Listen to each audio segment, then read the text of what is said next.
Juru bicara Brigade Al-Hossam, Abu Obeida, mengklaim telah menahan sebanyak 200 hingga 250 warga Israel Senin 16 Oktober 2023.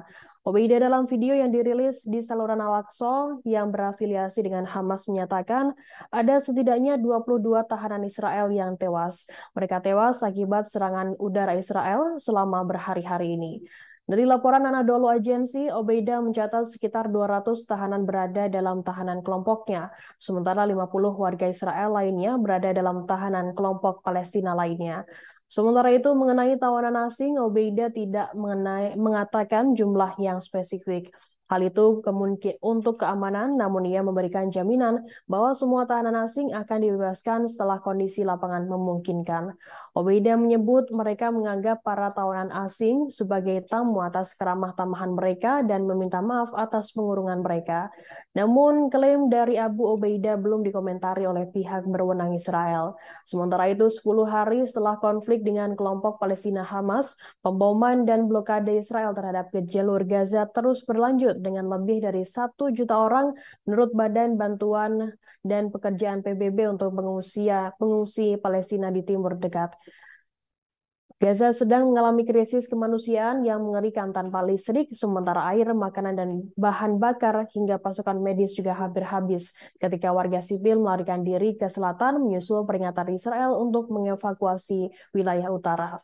Pertempuran dimulai ketika Hamas pada 7 Oktober memulai operasi Banjir Al-Aqsa, sebuah serangan mendadak multicabang, termasuk rentetan peluncuran roket dan infiltrasi ke Israel melalui darat, laut, dan udara. Serangan tersebut merupakan pembalasan atas penyerbuan Masjid Al-Aqsa dan peningkatan kekerasan pemukim. Militer Israel kemudian melancarkan operasi pedang besi terhadap sasaran Hamas di jalur Gaza. Jumlah korban tewas dalam perang Hamas-Israel telah lebih dari 4.000 orang lebih hingga Senin 16 Oktober 2023. Kementerian Kesehatan Palestina pada Senin mengatakan jumlah korban tewas akibat serangan Israel di jalur Gaza telah meningkat sekitar menjadi 2.750 orang. Sebelumnya kementerian itu pada Minggu 15 Oktober melaporkan korban tewas mencapai 2.450 orang setelah Israel membalas serangan Hamas.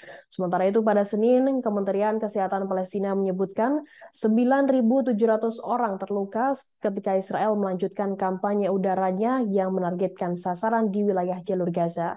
Di pihak Israel, angka kematian yang dilaporkan sejumlah media asing pada Senin yakni masih 1.400 orang.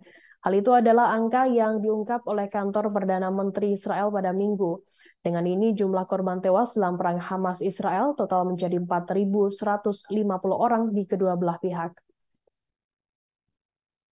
Download Tribun X sekarang, menghadirkan lokal menjadi Indonesia.